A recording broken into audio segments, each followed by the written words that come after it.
Fala pessoal, tudo bem com vocês? Sejam muito bem-vindos a mais um episódio do DevSecOps Podcast, episódio 15, terceira temporada, que está indo ao ar no dia 27 de abril de 2022. Eu sou Cássio Pereira. Eu sou Marcos Santos. E eu sou Rodrigo Balbini. Esse trouxa desse Marcos, ele fica parando a cara no vídeo, né? Pra fingir que a imagem tá congelada, né, mano? Que ódio que dá disso, velho. Puta que pariu.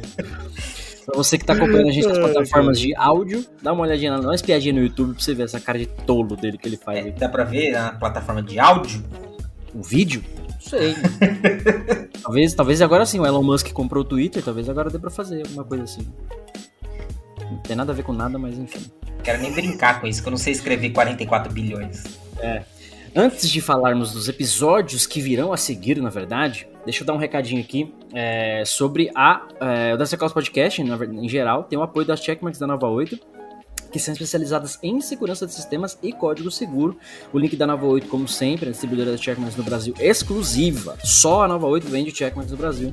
Está abaixo na descrição do episódio, no YouTube e lá no nosso site também. Bom, gente, o negócio é o seguinte. Episódio 15, terceira temporada. Como a gente tinha falado no episódio anterior, está começando hoje uma série nova aqui no DevSecOps Podcast de 12 episódios. Né? Nesses 12 episódios em sequência, episódio número 1 hoje, em sequência, você vai ouvir, a gente vai comentar aqui sobre as 12 etapas do processo de SDL. Para quem não sabe o que é SDL, e eu já tinha anunciado lá no YouTube a semana passada, o que você vai fazer? Microsoft.com/SDL. Você vai entender lá sobre quais são as práticas do SDL, o que é o Secure Development Lifecycle, e a gente vai explicar para vocês, vou trazer para vocês aqui cada episódio falando de cada etapa, para você de uma vez por todas aprender, entender como é que funciona o ciclo de desenvolvimento seguro. O ciclo de desenvolvimento você já deveria saber, agora você vai saber como que é o ciclo de desenvolvimento seguro. Quer comentar aí um pouquinho sobre cada episódio, Rodrigo? O que vai ser? Como é que é? Queria comentar que desenvolvimento você deveria saber, né? Ciclo de desenvolvimento já é um passo. É o mínimo. Cara, vamos lá. Acho que por episódio, não sei se é necessário a gente falar por cada episódio. Pelo menos o que vem por aí. Tá. Mas o que a gente vê aí é que o SDL ele é dividido em algumas etapas ali que é primordial, né? Então, a gente fala ali no começo sobre treinamento, né? Educação ali. Melhoria. Então, tem algumas questões que a gente vai abordar até nesse episódio sobre treinamento. Fala sobre melhoria de processo. Então, o processo ele é dinâmico, né? E assim como as vulnerabilidades, assim como toda a parte de ataque, então, o seu processo também tem que ser dinâmico. E responsabilidades. Então, acho que todos esses episódios aí eles são divididos entre essas 3 categorias aí. Boa. Marcos, quer comentar? Quer dar uma introduzida aí? Quer pôr a cabeça? Não, acho que você já falaram pra caramba. Eu acho que pra mim o episódio que eu tô mais esperando aí é o episódio 4, parte de modelagem de ameaças. Boa. E o episódio 12, né? Que é a parte de incident response também. Então, Aliás, galera, não perde por esperar. Episódio 12 tem uma surpresa. Nem vocês sabem ainda da surpresa, mas já tem uma surpresa. Nós sabemos. Mas são os 2 episódios também aí que eu tô mais esperando aí, que eu tô mais afim. O segundo também é legal, a parte de definição de segurança, né? Os requisitos de segurança, é bacana. Só que o episódio 4 e o 12 aí, ó, pra mim vai ser pica. Boa, a gente é igual série, tem a sinopse dos episódios, mas não tem o conteúdo. O conteúdo você vai ver só no dia, né, na sequência, começando hoje. Então, Marcos, você esqueceu que você é um apresentador, não um consumidor deste podcast? Tá tudo bem. O importante é a gente passar pra galera o que vai rolar, mas não se preocupem. Bom, vamos lá, então vamos falar do primeiro episódio 15, né, na temporada, né, mas é o primeiro episódio da série. Então a gente vai falar hoje sobre Provide Training, exatamente o que a Microsoft sugere lá no SDL. Então é prover treinamento. O que é esse tipo de treinamento? Eu queria até pedir licença para os meninos para eu começar dando uma introduzida sobre isso. Porque quando a gente fala de treinamento, a pessoa pode entender qualquer tipo de treinamento, mas não é. A gente está falando de SDL, Secure Development Lifecycle. Então quando a gente fala de treinamento de segurança, e não à toa, né, a primeira etapa do SDL Microsoft é exatamente isso. Prover treinamento. O que ele quer dizer com isso? Todo mundo, eu vou repetir, todo mundo todo mundo envolvido no ciclo de desenvolvimento de software deve ter algum nível de treinamento. Esse é o ponto. Então, é isso que eu até colocar algo aí. Coloque. Quem é todo mundo que está envolvido? Porque isso que é muito interessante. Quando a gente fala de desenvolvimento, fala de segurança, a galera, quando fala de segurança, o pessoal só pensa no pessoal de SI. Quando fala de desenvolvimento, pensa no time de dev específico. Esquece infra, esquece tester, esquece QA, esquece todo mundo. E acaba deixando muita coisa para trás. Então, acho que a gente definir quem é todo mundo já é um passo gigantesco para isso. Eu acho que a pergunta, ao mesmo tempo que ela é fácil de responder, ela é absurdamente impossível. Por que ela é fácil? Se você parar para analisar o ciclo de desenvolvimento padrão, você tem lá as figuras e os papéis. Você tem o dev, você tem o QA, você tem o cara que faz deploy, você tem o próprio usuário, você tem o analista de sistema, hoje o DevOps, né? Antes era a galera de ALM. Então, às vezes, a gente fala de quem está envolvido no desenvolvimento. É o desenvolvedor e o tester. Mas, cara, o cara que faz deploy também, o DevOps hoje em dia também. O cara que olha a produção, que está lá no ambiente, né? Infraestrutura também, o cara de redes também. Ele está suportando aquela aplicação de alguma forma. E eu eu incluo até o usuário nisso. Ele requisita, a demanda de negócio vem dele, né? Por que não? Até dependendo do level, até o CEO. A demanda de negócio vem de algum lugar. Esse algum lugar pode ser qualquer um dentro da empresa, né? No nível de usuário ou no nível de negócio. Quando eu falo todo mundo envolvido no ciclo de desenvolvimento, não é só a galera técnica. Muito, muito pelo contrário, é todo mundo literalmente envolvido. E aí por que ela é difícil de responder? Eu já trabalhei em empresa que o todo mundo era eu. Eu era o dev, eu era o tester, eu era o deployer, eu era o dono, era eu. O analista, o PO, o gerente. E já trabalhei em empresa que eu era o cara que mexia no label. Tinha mais 12 pessoas na frente, mais 500 pra trás, que já mexeram alguma coisa pra chegar naquele label, entendeu? Então, todo mundo, é impossível responder por cada empresa, mas se você olhar o modelo de desenvolvimento, você tem ali os papéis pré-definidos, quem é esse todo mundo. Boa. Então, quando a gente fala de treinamento, esse todo mundo, dependendo da tua empresa, tem que, de alguma forma, ser treinado quanto à segurança. Não só segurança de aplicação, mas segurança da informação como um todo. E aí vai depender de cada um, mas enfim, eu ia comentar e a gente vai discorrendo sobre isso. Não, acho que dado o nome aos bois, que acho que é muito importante isso, porque acho que fiz questão de frisar isso, porque para não ter essa distinção, essa separação. Então, quando se fala todo mundo envolvido com o processo de desenvolvimento, desde quem requisita até quem consome. Então, cara, todos. Ó, beleza, desculpa. Beleza. Então, a gente sabe quem tá envolvido aí, né? Quem precisa de ter esse treinamento. Acho que o que a gente pode falar é qual seria esse escopo de treinamento, ou como dividir, né? Dado que treinamento ainda é muito abrangente. Então, quando a gente fala de treinamento, o que é treinamento? O que envolve isso? O que a gente pode falar e quem que a gente envolve nesse processo? Tá. Antes até de eu comentar, eu queria que o Marcos falasse um pouquinho aí da plataforma que ele tem trabalhado com relação a treinamento. Tem um público-alvo esse treinamento dele, ele vai falar um pouquinho aí da plataforma. Explica aí, Marcos, pra galera, que também pode ajudar nesse ciclo de desenvolvimento seguro, né? Hoje eu trabalho com uma ferramenta chamada Code Bashing, ela é da Checkmarx, tá? Uma puta ferramenta de treinamento, onde você vai ter ali várias linguagens, tem treinamento que não é voltado para linguagem, sem vulnerabilidade, como por exemplo Log4j, por exemplo, Spring Shell, entre outras. Uma plataforma ali bem inclusiva, bem fácil, didática. Você tem exemplos de código-fonte, você tem a parte onde você consegue ver o log em tempo real. Então é uma plataforma bem completa e que ajuda muito o desenvolvedor a aprender um pouco mais sobre essa questão de segurança, né? Desenvolvimento seguro no geral. Então eu gosto bastante. É uma ferramenta que me ajuda também no dia a dia. Boa. Pegando esse gancho aí que o Marcos falou, ele deu um exemplo de uma plataforma que está focada num público-alvo, que é o desenvolvedor. Literalmente, se você acessar free.codebashing.com, você tem uma versão gratuita que você pode testar, e lá você vai ter acesso a código e vulnerabilidade. Então ele vai te mostrar como é que um SQL injection acontece, mostrar o código executando, você tem uma tela de login, tal. É literalmente tem um público-alvo esse treinamento. Por quê? É o desenvolvedor que cria a vulnerabilidade, ele que corrige a vulnerabilidade, assim como é ele que tem que parar de criar as vulnerabilidades, para não virar um ciclo, né, infinito. Então essa é a ideia, que ele seja educado para que pare de criar essas vulnerabilidades. Então esse é um né? O todo mundo no ciclo de desenvolvimento, esse é um cara. O que o tester pode colaborar? O que o DevOps pode colaborar? O que o próprio usuário... Porque aí olha só aquela história. No episódio 2 a gente já falou sobre requisitos de segurança. O usuário define os requisitos funcionais do software.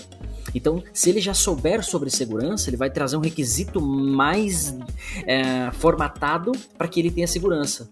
Percebe? E aquele software vai naturalmente ser mais protegido. E não ele vai falar assim, preciso de uma tela de cadastro. Com esse dado. E acabou.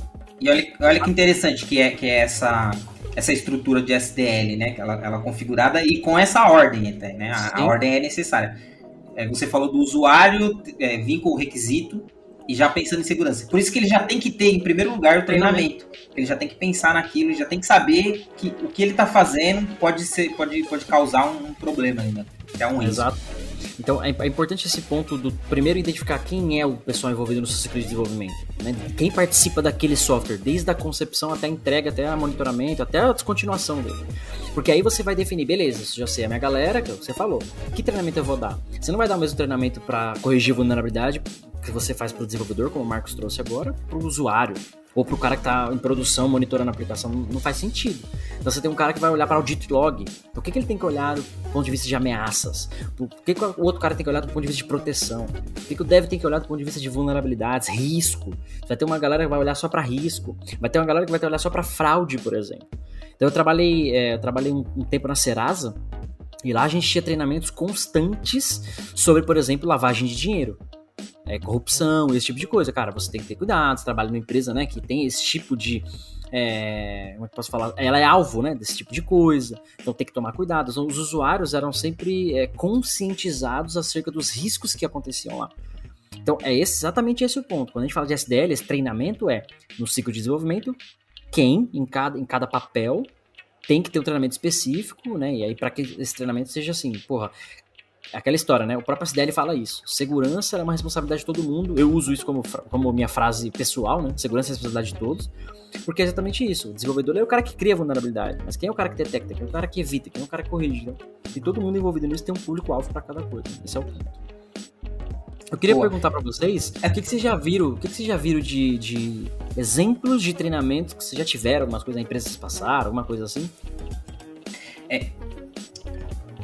Ter é uma palavra muito forte. É uma palavra muito forte, ter. É melhor perguntar o que vocês já viram. Pode ser algo do tipo.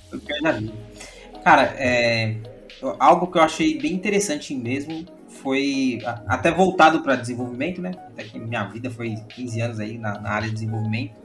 Foi algo bem parecido com essa ferramenta até que o Marcos estava comentando.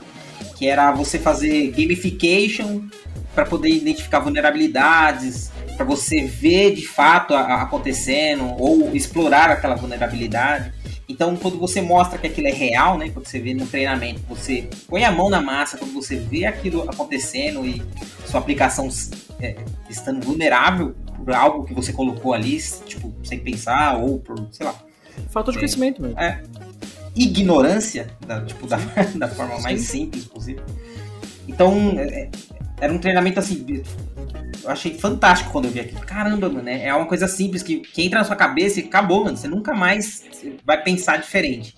Tudo que você pôr na mão, você fala, cara, beleza, o que eu tô fazendo aqui? Tem alguma coisa errada? Pode trazer um risco, né? Então, treinamento com gamification. Quando eu vejo isso daí que eu falo, cara, acho que esse é o caminho. Acho que foi um dos treinamentos que eu vi, assim. Outro que eu vi, que eu achei sensacional, justamente que mudou essa minha visão de quem são os responsáveis, né, pelo software. Que quando se envolvia todo mundo, desde secretária, porque era a pessoa que estava acessando a mesma rede das pessoas, pessoal da limpeza, então todo mundo era envolvido. E quando eu vi aquilo, foi quando deu esse grupo, caramba, realmente... por isso que eu reforcei, assim, quem é todo mundo? É que realmente é todo mundo, tá? Tipo, por mais que não esteja envolvido diretamente, mas só daquela pessoa, sei lá, do usuário, ele tá consumindo a sua aplicação e ela tá colocando, sei lá, imagine que é um drive ou alguma coisa que você tem que o usuário vai colocar. Só dele tá colocando arquivos lá sem nenhuma validação, sem nada, é um ponto de vulnerabilidade. então o treinamento cabe para essa pessoa. Cara, isso para mim, quando eu vi esse tipo de treinamento também, eu fiquei fascinado. Realmente, isso é segurança, né? Você não tá só chutando, tentando descobrir, não, você tá realmente cercando ali sua superfície de ataque. Fazendo todo mundo, aquela história, né? O objetivo do SDL, quando a Microsoft mesmo fala isso, né? O objetivo do Provide Training é que todo mundo tenha não que todo mundo seja, assim, não que todo mundo seja expert em segurança. Todo mundo no sentido de, né, o desenvolvedor é desenvolvedor, o PO é PO, aquela coisa toda. Mas que todo mundo tenha consciência de ataques, como é que eles podem acontecer, os riscos que a gente corre. Porque naturalmente você começa a pensar em se proteger na onde você está inserido. Então, o cara de DevOps vai pensar melhor no deploy que ele vai fazer, na configuração das ferramentas, o dev no próprio código que ele produz, o usuário no requisito que ele vai fazer. Então, todo mundo tem essa mentalidade de proteção. Um exemplo muito simples disso sei lá, você educar um PO, por exemplo, ou um gerente de projeto que seja. Ele não vai mexer, ele não vai saber tecnicamente o que fazer.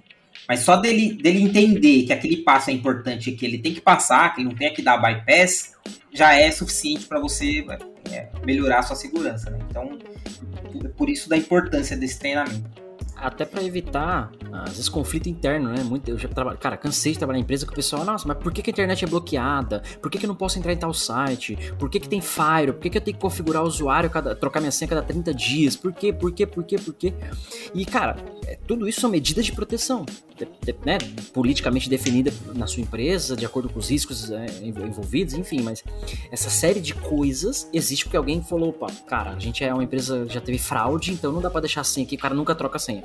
Ela já vazou conta e tudo mais. A gente tem que trocar a senha a cada 30 dias, por exemplo, 60 dias, enfim. Não dá pra deixar aqui uma política de senha que não tenha, sei lá, caractere especial e blá blá blá. Não pode deixar 1, 2, 3. Então, esse tipo de coisa, esses porquês, essas respostas estão nesse treinamento. E você entender por que aquela segurança, aquele mecanismo de segurança precisa estar ali. Né? Isso que você falou, inclusive, é um tópico que a Microsoft colocou lá no SDL, né, para treinamento básico, que entra dentro do design de segurança. Então, você falou aí de defesa em profundidade e falou de princípio de privilégio mínimo. Então, olha que interessante. Coisas simples que você vai tratar, você abrange de coisas gigantescas.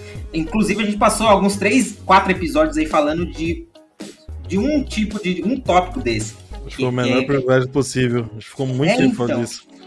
Sim, episódio passado, né? Acho que também a gente falou em uns 3 episódios já. E continuamos batendo na mesma tecla, né? Não muda. Você vai mudar então agora. A palavra-chave do podcast não é mais cultura, é princípios de segurança. Cultura é que a gente já martelou bastante e já tá na cabeça já, cultura. Ô Marcos, você que tem lidado aí com clientes e tal, você consegue falar um pouquinho do que você tem visto de estratégias de treinamentos nos clientes, como é que eles têm aplicado, eles têm perguntado. O Rodrigo até falou bem, né? A parte de gamification é algo para você incentivar a galera a participar de alguns treinamentos. Eu acho que isso é um bagulho fantástico. Você tinha comentado offline aqui, né? Bug bounty, coisas do tipo. O que você tem visto por aí? O pessoal me questiona bastante, tá? A gente tá ali durante a POC, apresentando algumas coisas e pedem sugestões do que a gente vê nos outros clientes também, né? Uma das coisas que eu sempre sugiro é o bug bounty interno. Isso ajuda bastante. Até estimula o pessoal a buscar mais vulnerabilidades, né? Corrigir mais. Outra coisa que eu sempre recomendo é ter workshops, né? Então, quanto mais workshops, mais vai fazendo essa cultura ser absorvida pelos desenvolvedores. Então, além disso, treinamento, né? A gente está falando disso, então, treinamento efetivo, ter uma plataforma, ter um roteiro ali, uma estrutura para o desenvolvedor poder estudar, poder treinar, poder tirar suas dúvidas, que é o mais importante, né? Nem sempre está tudo ali no papel, às vezes você precisa de uma pessoa mais sênior, especialista, para tirar uma dúvida um pouco mais técnica.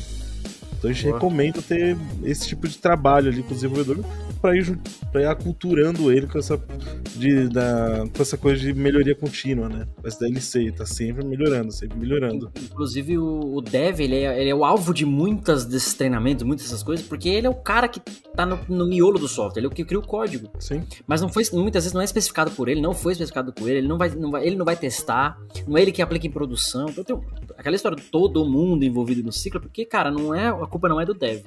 Ele tem um foco muito grande nisso, mas não é só ele. Inclusive, falando agora de estratégias, né, de treinamentos, eu já vi vários formatos, como que você colocou alguns aí agora, e eu já vi, cara, eu vi um interessante que o pessoal fazia o seguinte, o time que produzisse menos vulnerabilidades, era o time que ganhava lá a premiação no fim do mês. Não era o time que corrigia mais vulnerabilidades.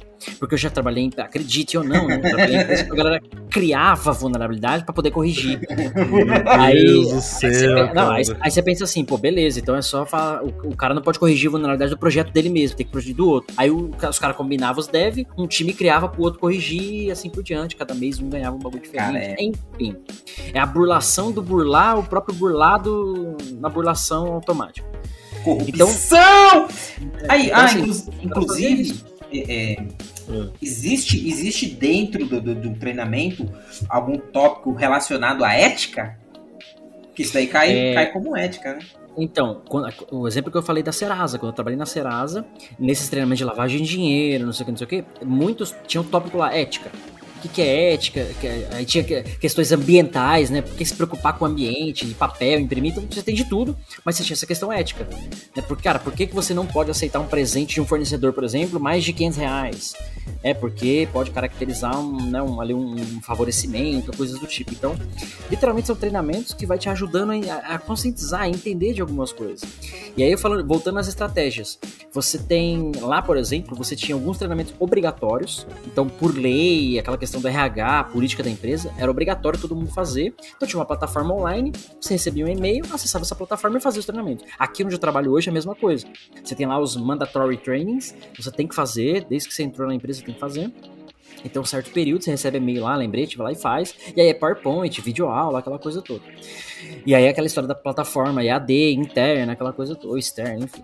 O Marcos trouxe o Code Bashing, que é uma plataforma, você não consegue obrigar o cara a fazer aquilo. Você pode disponibilizar, falar pros devs, ó, tá aqui, e aí você pode implantar programas de gamification, aquela coisa toda, e o cara fazer aquilo, que acho que é um bagulho bem bacana.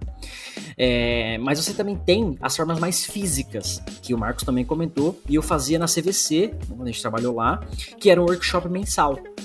Como na CVC tinha muita gente, muita mesmo, só de desenvolvedor na época tinha uns 250 que eu me lembro, então era um workshop mensal, acontecia toda sexta-feira, era o mesmo conteúdo, mas como não tinha um palco, não ia parar a empresa inteira pra ver isso, então toda sexta-feira era o mesmo conteúdo, aí uma sexta-feira ia 5 pessoas, outra sexta-feira ia 10 pessoas, outra sexta-feira fechava o auditório, era o mesmo conteúdo, só que aí você ia reciclando e ia vindo cada vez mais gente pra ver aquilo, era o mesmo conteúdo, pra que todo mundo estivesse na mesma base, no mesmo baseline, o que a gente tá fazendo aqui de segurança, como é que a gente se protege, como é que a gente se preocupa, e por que isso tem que existir. Então, era um negócio. Aí, no nosso caso, a gente tinha lista de chamada, porque tinha uma auditoria, a gente tinha que ter um treinamento comprobatório. Então, a gente tinha uma lista de chamada com o nome do cara, o cara assinava, porque quando a auditoria viesse, falava, os caras estão tendo um treinamento, aquela coisa toda. Então, tem várias estratégias. Essa da plataforma eu acho muito bacana, o cara ficar um negócio self-service, ele vai lá no tempo dele, vai lá e faz. Por outro lado, você tem essas de RH, são obrigatórias por lei ou por uma questão da empresa, norma, enfim, que o cara tem que fazer. O famoso, se não é pelo amor, é pela dor, né? Top-down. Top-down. Beleza. Cara, acho que a gente pode ir afunilando cada vez mais, né? A gente tá abrangendo muitas pessoas, vamos trazer mais parte técnica ali e incluir mais alguns tópicos que pode ser falado dentro de um treinamento. Então, o Marcos estava falando ali ele falou até de modelagem de ameaça. Isso, tópico 4. Tem episódio 4, só disso. E ele faz parte também, é um tópico que faz parte do treinamento. Então você tem que ter essa visão de modelagem de ameaça, né? Então o que é a modelagem de ameaça? É o famoso ensinar o cara a não desenvolver mais vulnerabilidades, né? Então você vai tentar filtrar, peneirar o quanto você puder para evitar de criar vulnerabilidades. Então parece besteira, mas eu acho que pra mim isso daí é um tópico, assim. Se você ensinar modelagem de ameaça, você vai evitar muito problema. Então, acho que se você evoluir com isso, cara, você vai ter uma ferramenta gigante na empresa, né? Se vocês olharem no meu LinkedIn, eu trabalhei em mais de 20 empresas.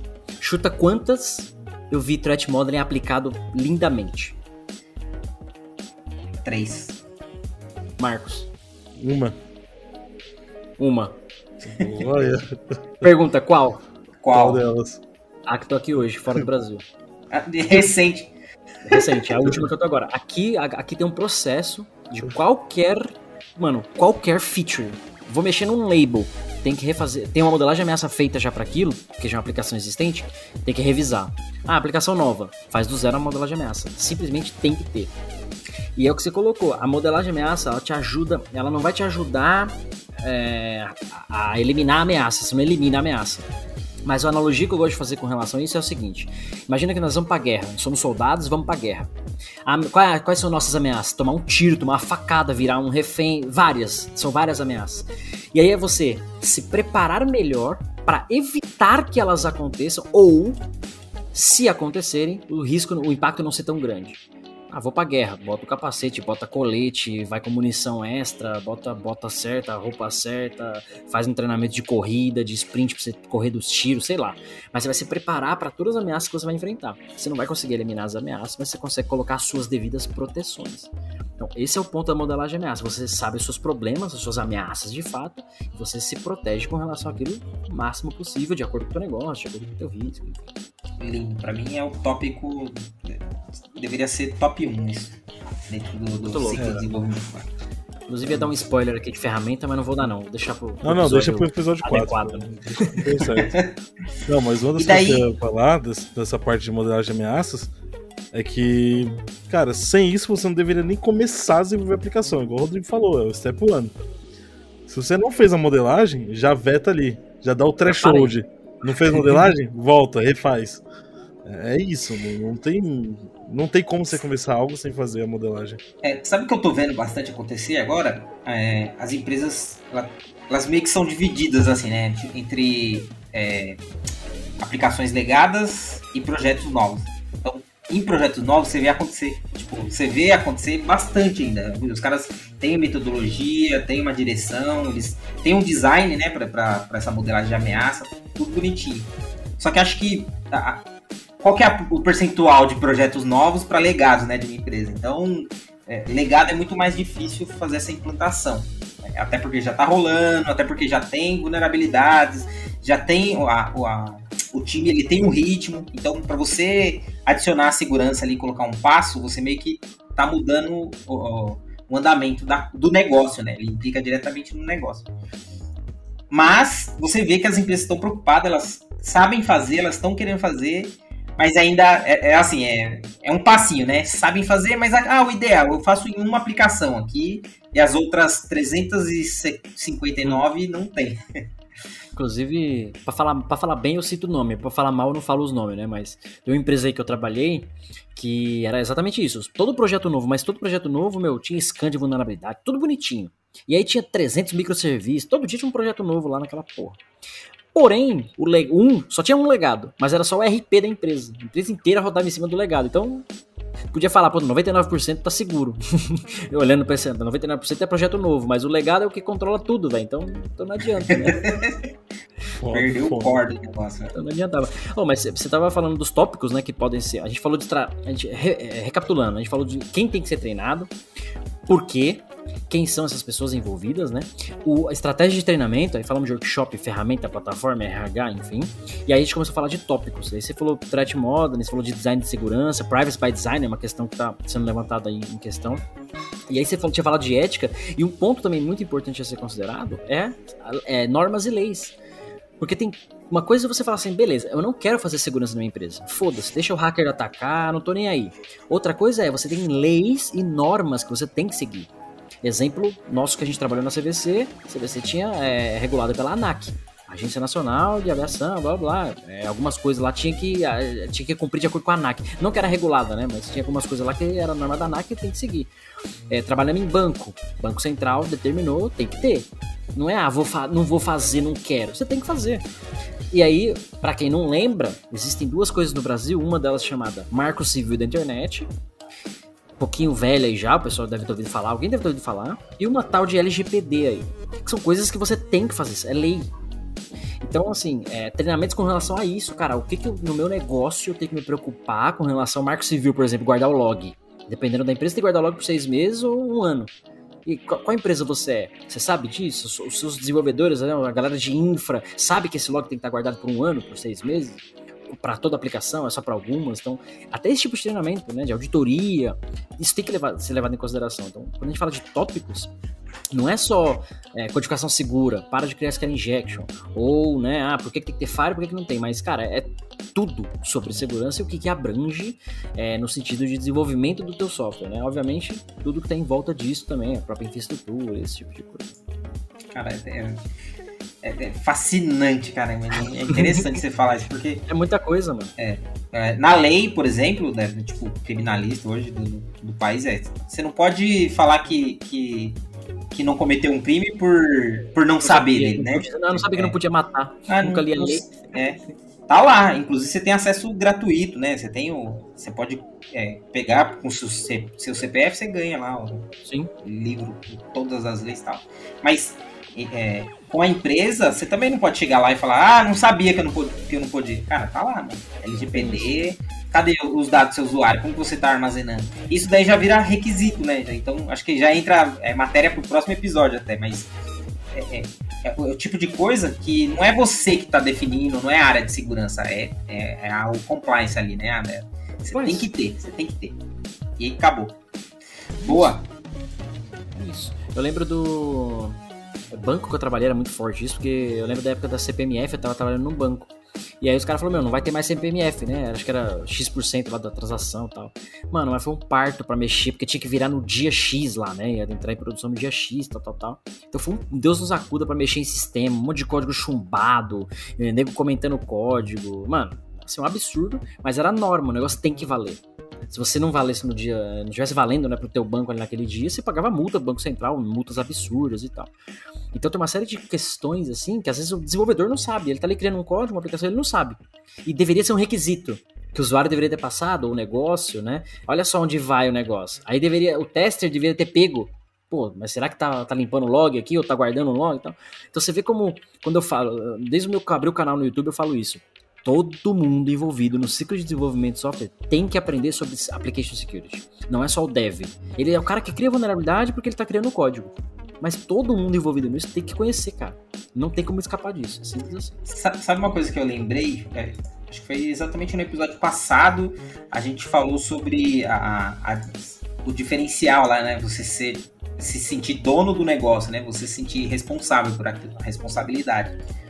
E daí você vê que existe muitas pessoas que estão em volta ali, que estão lidando com o software, mas acaba passando por todo mundo, tipo, não é o que o tester pegou que tá errado, foi ele que estava errado, ou passou pelo tester e ele não viu. Não, tem uma cadeia gigante, tem várias pessoas, passa por muitas mãos antes de chegar em produção. Tipo, não é um erro do pessoal o último cara que pôs a mão, ou o primeiro, é de todo mundo viu aquilo e não fez nada. Então acho que essa seria reforçar esse diferencial que a gente falou, cara. Você tem que ser dono, você tem que ser responsável. Se você vê, independente qual é a sua área, independente do que você está fazendo, independente se você está envolvido ou não no software, então, se você vê, você tem que comunicar, você tem que chegar para alguém e falar, cara, ó, tô vendo que tá acontecendo isso, ó, tô te dando um toque, não pode, ou, amiguinho, você já ouviu falar do LGPD, já viu? Então, cara, só faça, do it! Cara, só faz o que tá escrito, só. Pô, tá escrito, faça. É o mínimo. Mano, é o mínimo. Quando vocês me veem puto, minha fama é essa, né? De ficar puto com os bagulho, é porque é exatamente isso. A segurança não é do time de segurança. A segurança é de todo mundo. E o exemplo que eu dou lá, imagina que a gente mora todo na mesma casa. E aí um sai e deixa a porta aberta, o outro sai e não checou, o outro sai e não checou. Aí roubou a nossa casa, mano. Roubaram meu PlayStation, minha Ferrari, levaram tudo, mataram o cachorro, roubaram tudo da nossa casa. Adianta eu chegar e falar, porra, Rodrigo, você não fechou o portão? Porra, Marco, você não fez o double check? Não adianta culpar ninguém. Porque já, mano, a dor todo mundo vai sentir. Já foi nosso PlayStation, foi nosso dinheiro, foi tudo. A dor é de todo mundo. Então quando a tua empresa aparecer lá na mídia, olha, o DevSecOps Podcast foi hackeado, pegou um ransomware, tá fora do ar, 1 bilhão por dia, parou, aquela porra toda. Não adianta falar, o time de segurança é ruim, o cara não viu.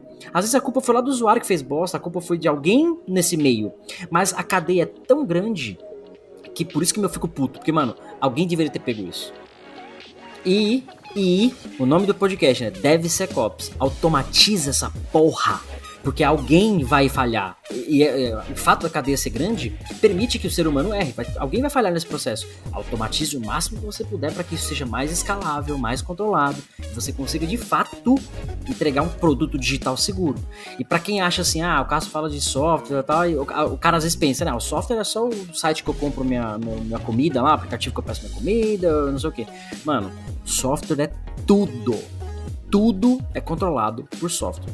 Tudo. A energia que chega na sua casa, a água que chega na sua casa, o carro que é fabricado, o agro, né? O agro é top, porque o agro também é automatizado, tá cheio de coisa lá automatizada. Agro é tech.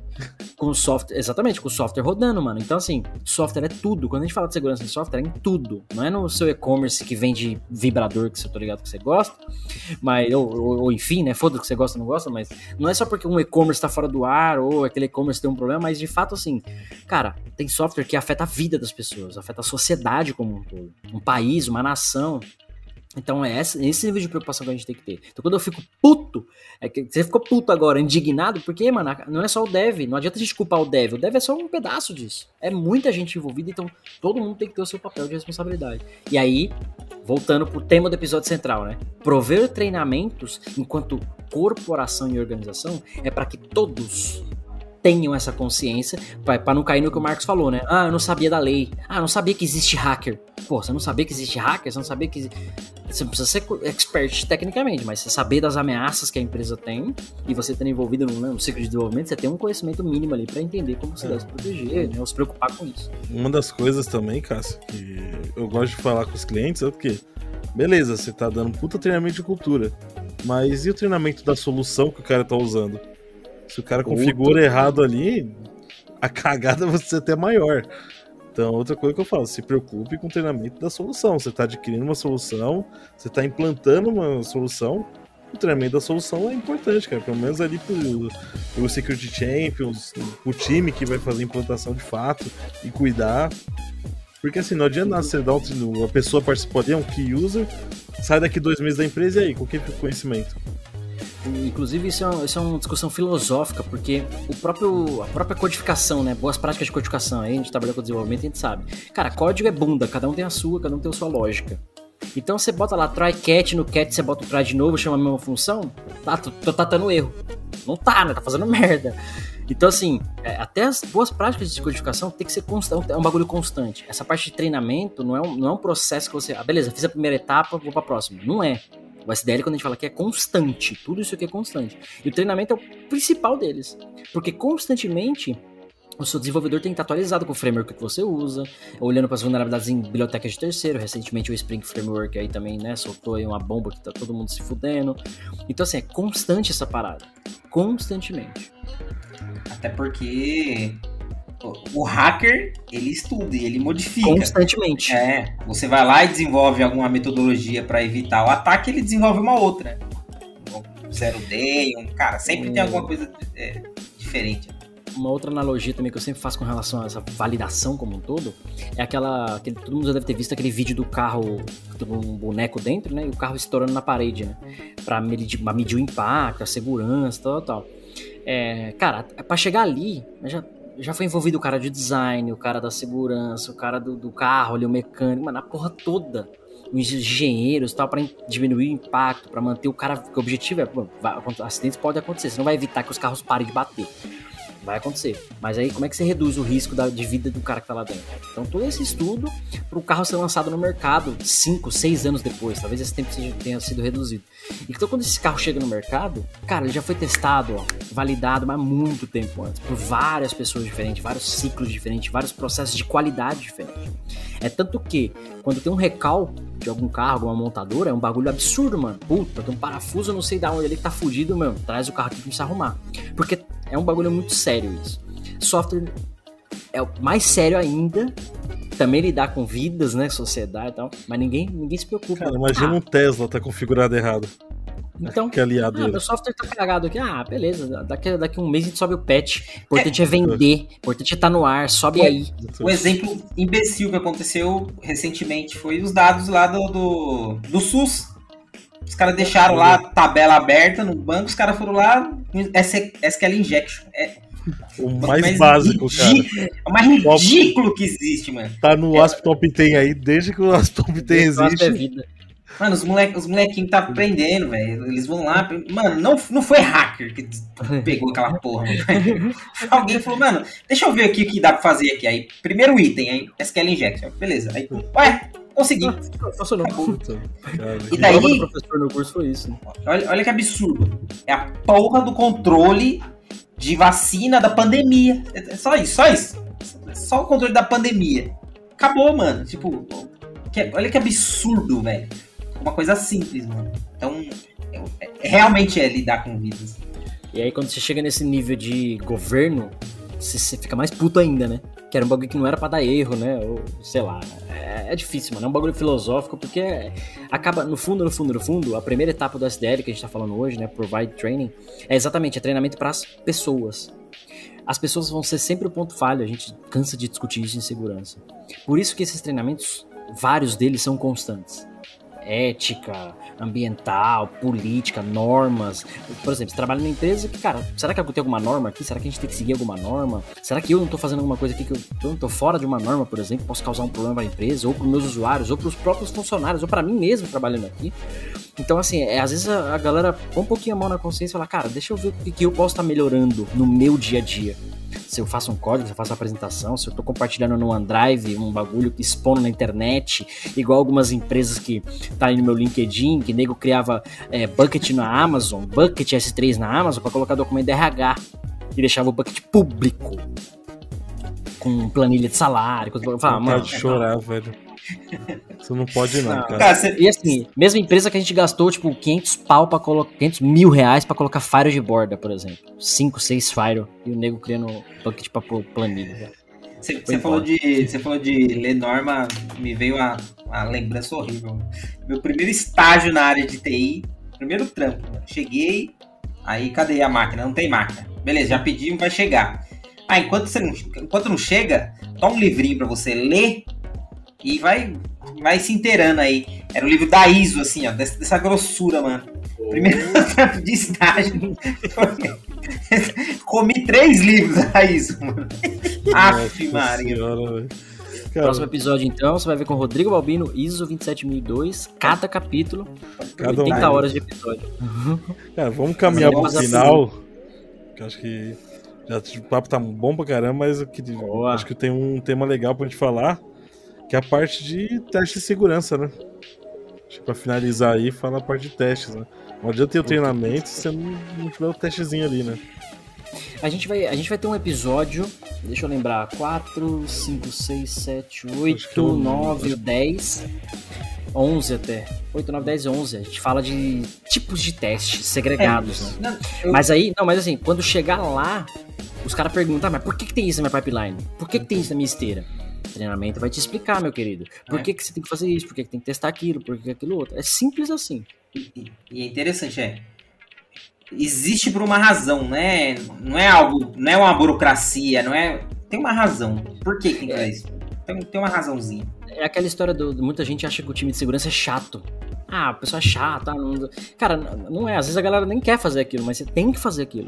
É de fato pra sua própria proteção. É igual, eu, por exemplo, eu odeio usar mais de 2 blusas. É uma camisa e uma blusa pesada por cima. E aqui onde eu tô, o inverno é pesado. Eu cheguei a pegar menos 14 já.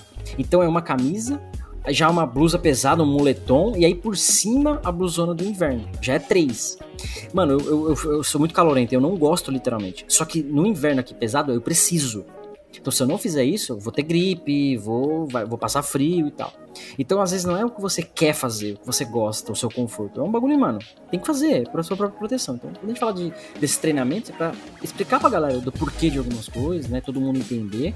Mas o mais importante, que a própria SDL destaca para que todo mundo tenha o mesmo conhecimento das ameaças, né, dos ataques, quais os riscos que a gente corre, para que todo mundo possa se preocupar, cada um no seu papel, no seu nível, né, com relação a isso. Boa, Marcos. Tem recadinho hoje, cara? A gente falou pra caralho, não dá pra falar mais, mas tempo é limitado. Vamos começar já no episódio 2 aqui. Enfim, manda um recado aí pra caralho. Tem um recadinho pra galera.